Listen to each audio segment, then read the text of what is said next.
출근길 묵상 365 2021년 4월 30일 행함으로 소명의 열매를 맺으라. 일본 도쿄의 임페리얼 호텔은 미국 건축가 프랭크 라이트가 지었습니다. 4년 동안 호텔을 짓기로 했는데 꼬박 2년간 기초공사만 했습니다. 그러자 일본의 건축계와 언론은 비싼 돈 들여 외국인을 불러와서 헛일만 한다고 난리였습니다. 기초공사를 그렇게 오래 끄는 것을 이해할 수 없었습니다. 그런데 그 임페리얼 호텔의 진가는 공사가 끝난 지 52년이 지났을 때 드러났습니다. 도쿄 대지진 때 도쿄 시내 많은 건물들이 무너지고 큰 피해를 입었습니다. 하지만 임페리얼 호텔은 유리창 대여섯 장만 깨졌을 정도로 튼튼하게 서 있었습니다.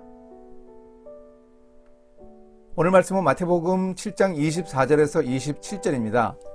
그러므로 누구든지 나의 이 말을 듣고 행하는 자는 그 집을 반석 위에 지은 지혜로운 사람 같으리니 비가 내리고 창수가 나고 바람이 불어 그 집에 부딪히되 무너지지 아니하나니 이는 주추를 반석 위에 놓은 까닭이요. 나의 이 말을 듣고 행하지 아니하는 자는 그 집을 모래 위에 지은 어리석은 사람 같으리니 비가 내리고 창수가 나고 바람이 불어 그 집에 부딪힘에 무너져 그 무너짐이 심하니라. 성경에는 행하라는 말씀이 자주 나옵니다. 구약 성경뿐만 아니라 신약 성경에서도 자주 행하라고 강조하고 있습니다. 예수님이 주신 하나님 나라 백성의 실행 지침인 산상수훈은 마태복음 5장에서 시작해 7장까지 이어집니다. 이 산상수훈의 결론이 바로 오늘의 말씀입니다. 이러므로 그들의 열매로 그들을 알리라. 열매가 나타나는 사람은 예수님의 말씀을 듣고 행하는 사람입니다. 이런 사람은 튼튼한 기초 위에 집을 지은 사람과 같습니다. 말씀을 듣고 행하지 않는 사람은 모래 위에 집을 지은 어리석은 사람과 같다고 하면서 예수님은 산상수훈을 결론 지으셨습니다. 아는 것과 행동하는 것이 일치하지 않아 고민을 한 사람이 있습니다. 칭찬은 고래도 춤추게 한다라는 책을 쓴 켄 블랜차드입니다.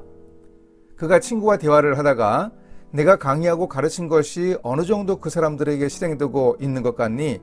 이런 질문을 받고 문제의식을 느꼈습니다. 그래서 성공동기연구소 설립자인 폴 마이어 박사와 함께 책을 썼습니다.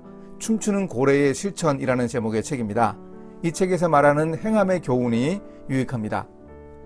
일하는 사람이 배운 것을 실천하지 못하는 이유는 첫째, 정보가 많기 때문이라고 켄 블랜차드는 지적합니다.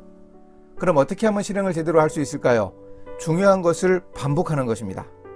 반복되는 것은 꼭 필요하고 중요하다는 뜻입니다. 우리는 여러 매체들을 통해 많은 정보를 얻지만 그 가운데 중요한 것에 초점을 맞추어야 합니다. 무엇이 중요한지 제대로 판단하는 안목이 중요합니다.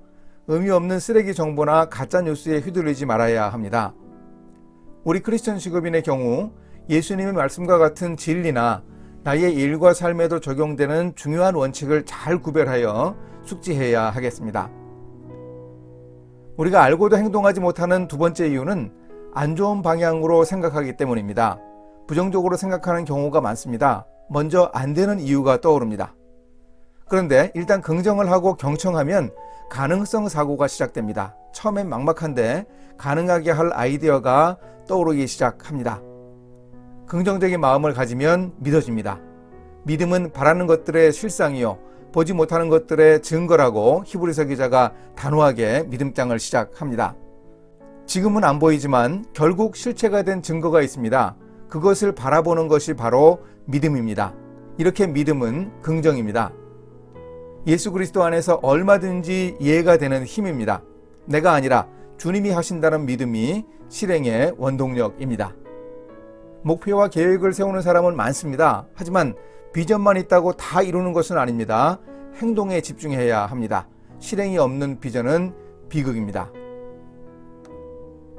이렇게 실천하겠습니다. 구체적인 실행을 위해 긍정적인 사고를 연습하겠습니다. 신호등 사고방식을 실천해 보겠습니다. 먼저 초록불 사고를 하겠습니다. 찬성하고 긍정적으로 생각하기를 먼저 하고 다음에 노란불, 조심해야 할 것을 찾겠습니다. 마지막에 빨간불, 어렵고 안 될 만한 상황을 생각하겠습니다. 초록, 노랑, 빨강 이 순서를 염두에 두고 행함을 연습하겠습니다. 함께 기도하십니다. 말씀을 듣고 행하라고 강조하신 하나님, 하나님이 제게 주신 비전과 소명을 실행하겠습니다. 중요한 것이 무엇인가 우선순위를 잘 선택할 수 있는 지혜를 주소서. 하나님이 하실 것을 믿는 믿음으로 긍정적 사고를 하겠습니다. 하나님의 뜻을 찾아가며 비전의 성취를 위해 매진하는 삶을 살도록 인도해 주소서. 예수님의 이름으로 기도합니다. 아멘.